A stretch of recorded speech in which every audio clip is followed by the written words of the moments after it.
Армысыздар достар, сіздер мен Нұржан бауырларыңыз, және бүгінгі біздің сабағымыздың тақырыбы ол осы крипто әлемдегі 15 тәсілді мен сіздерге қысқаша түсіндіріп өте кетсем. Жалпы мына біздің курсымызда 15 тәсілді біз осы 5-6 жылдың ішінде жинаған тәжірибемізді сізге 15 тәсіл ретінде көрсеткелі жатырмыз. Өйткені енді 5 саусақ бірдей емес, әр адам әртүрлі, сондықтан бүкіл тәсілдер бәріне келе бермейді. Мысалы, трейдинг, жақсы трейдер ешқашан майнер болмайды, жақсы майнер ешқашан инвестор болмайды, инвестор ешқашан трейдер болмайды деген сияқты. Сондықтан бұл жерден көрсеңіздер, бүгін бізде 15 тәсілдің біріншісі ол P2P тәсілі. Жалпы P2P тәсілі өте ыңғайлы тәсілдердің бірі. Қазіргі уақытта осы P2P тәсіл мына ақпанда, қаңтарда болған событиялар бар емес пе, солардың құзырында енді доллар резкий скачок берді. Жалпы мына Ресей мемлекеті доллардан, евродан бас тартқан кезде тоже үлкен скачоктар болды, өйткені теңге мен USDT, осы криптовалютада USDT деген стейбл койндар бар. Сол P2P тәсілімен, бұл обменник сияқты нәрсе. Сіз бұл жерде обменниктің рөлін атқарасыз. Долларды 430-дан, 440-дан, 450-ден алып, алдында үлкен скачоктар болған кезде көп адамдар 400-ден алған долларды 550-ден спокойно сатты. 550-ден оны адамдар алуға дайын болды. Неге? Өйткені криптовалютаның бағасы қатты құлаған кезде осындай стейбл койндар керек болады, USDT сияқты. Ол USDT-ді сатып алу үшін осындай P2P платформалар болады. Біз сіздерге Binance компаниясының биржасына P2P платформасымен қалай жұмыс істеп, қалай табыс табуды біздің өзіміздің курсымызда үйрете кетеміз. Бұл жеке бір тәсілдердің бірі. P2P мен өзі біздің біріншілікке қатысқан шәкірттеріміздің көбі жоқ дегенде күнделікті 5-1000 теңгесін тауып отыр осы P2P тәсілмен жұмыс істеп жатқан адамдар. Келесі тәсілімізді алатын болсақ, бұл инвестирование тәсілі. Инвестирование тәсілі көбінесе былай уақыттары аздау, қаражаты көбірек, уақыттары аздау адамдарға байланысты, өзінің компаниясы бар, өзінің заводтары, фабрикасы, бизнесі бар адамдар, немесе бір жақсы өзінің жұмысы бар адамдарға осы тәсіл жақындау болады. Өйткені бұл тәсілде көп уақыт керек емес. Уақытты тек қана активті криптовалютаны таңдау үшін ғана жұмсайсыз. Содан кейін бір мезгілде алып қоясыз, бір айға, бір жылға, жарты жылға, 1-2 жылға өзіңіз жоспарлап осы инвестор болып жұмыс істесеңіз де болады. Или ай сайын бір какой-то суммаға алып қойсаңыз тоже болады. Бұл уже инвестирование тәсілі. Бұл инвестирование тәсілі біздің курста толықтай ашылған. Жалпы P2P күнделікті жұмыс болса, инвестирование ол айына бір рет, аптасына бір рет алып қойсаңыз болады. Үшінші тәсіліміз бізде арбитраж деген тәсіл. Арбитраж деген трейдинг тәсіліміздің жеке бір веткасы деп айтсақ болады. Арбитраждың өзі екі түрі болады. Ол внутрибиржевой және внешний арбитраж. Жалпы внутрибиржевой деген ол бір криптовалюталарының арасында бір биржаның ішіндегі арбитраж. Оны қазір түсіндіру өте ұзақ болады. Уже жеке арбитраж сабағына келген кезде толықтай түсіндіріп өтеміз. Ал внешний арбитражды былай қысқаша түсіндіре кететін болсам, жалпы мысалы бір биржада, Binance биржасында биткойнның бағасы мысалы $45,000 болып тұрса, мына жақта Украинаның бір биржасында $46,000 болып тұруы мүмкін. FTX биржасында $47,000 болып тұруы мүмкін, а Huobi Global'да $48,000 болуы мүмкін. Сол біз получается бұл жерде арбитраж тәсілімен Binance биржасынан 45-тен сатып аласыз, мысал ретінде айтып отыр. Huobi Global биржасынан 47-тен сатып жүруге болады. Ол бір мезгілде болып қалатын нәрсе, өйткені әртүрлі биржада әртүрлі адамдар отыр. Әртүрлі адамдар болғаннан кейін сұраныс өзгеріп отырады. Мысалы, бір биржада көбірек адам сатып алғысы келсе, бір биржада көбірек адам сатып жүруі мүмкін.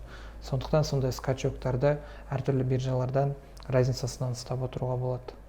Бірақ оны білу үшін сізде өзіңіздің бір тәжірибеңіз болу керек. Жалпы әртүрлі биржалармен қолдану білу керексіз. Оны білу үшін сіз бірінші осы біздің курстан именно Binance биржасын және біз ары қарай бір-екі биржаны үйретеміз. Сол биржалармен қалай жұмыс істеу керек екенін, ақшаны қалай кіргізіп шығарып, комиссия жағын бәрін есептеп білу керексіздер. Келесі тәсілді айта кететін болсам, ол Bounty Hunter тәсілі. Жалпы Bounty Hunter дегенді көбі білмейді. Bounty деген жалпы монета, Hunter деген охотник деп аударылады, охотник за монетами. Оны былай қысқаша айтатын болсақ, airdrop деген тәсілдер болады.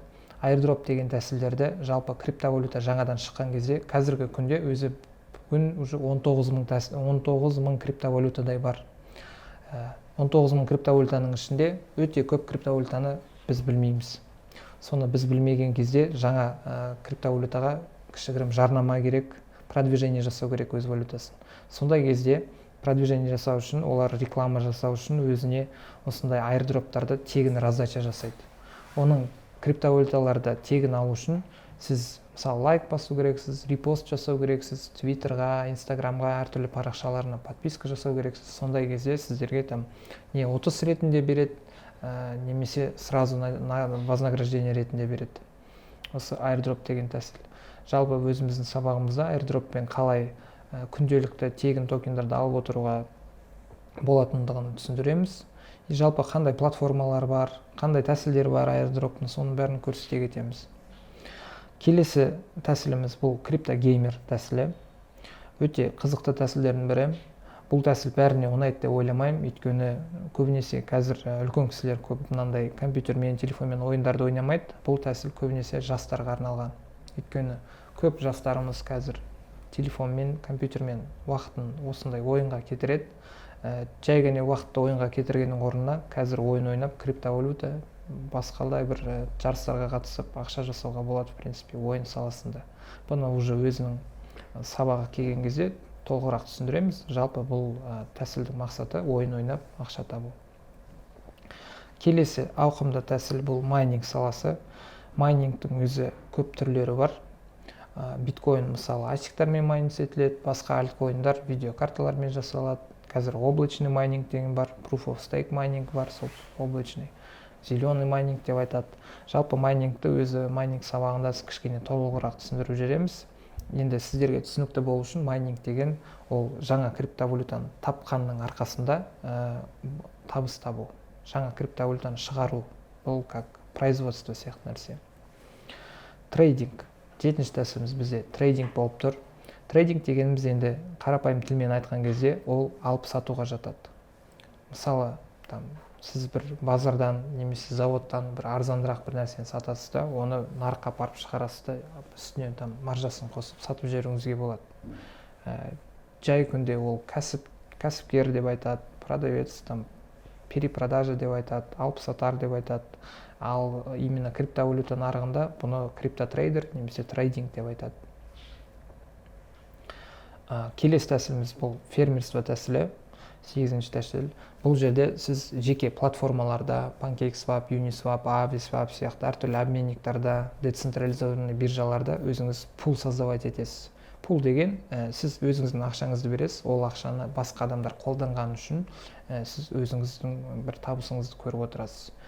Жалпы табыс тапқанның өзінде сізге еще осындай фермерский награждение береді. Әртүрлі биржалардан, әртүрлі платформалардың нативный токендарын, панкейктің, кейк деген валютасын алуға болады. Осындай пул создавать еткеннің арқасында сізге табыстан бөлек, еще бонуспен осындай пулдан ақша түсіп отырады. ICO тәсілі. Келесі тәсіліміз бұл 9-ші тәсіл болып табылады бізде. ICO деген жалпы бағана айтып кеттім ғой, airdropта компаниялар өзінің криптовалютасын шығарған кезде өзіне жарнама керек, инвестиция керек. Airdropпен олар өздеріне жарнама жасаса, ICO тәсілмен олар өздеріне инвестиция тартады. Инвестиция тартқанда бұл первоначальный өзінің продажасы ғой. Криптовалюта жаңа шыққан кезде оның какой-то бір 10-20% осындай открытый продажамен сатады. Кейбір кезде закрытый продажамен сатады. Определенный бір количествосын олар бәрін сатып жібере алмайды. Өйткені бәрін сатып жіберсе бағасы түсіп кетеді. Сондықтан бір айға или жарты жылға блокировать етіп, сіз бұл криптовалютаны алдын ала сатып аласыз. Ар жағында получается бір ай, 2 ай или 1 жыл оны сата алмай тұрасыз. Бірақ сіз алған баға өте төмен болады. Ертең мысалы ол сатуға шыққан кезде сатылымға сіз оны өте қымбат бағамен сатып жібере аласыз. Жалпы біз сабағымызда ICO тәсілінде осындай ICO-ға қалай қатысу керек, қандай условиялар болады, мысал ретінде көрсетіп өтеміз. Келесі не менее важный деп айтсам болады, осы NFT тәсіл. NFT деген қазір өте көп салада қолданып жатыр.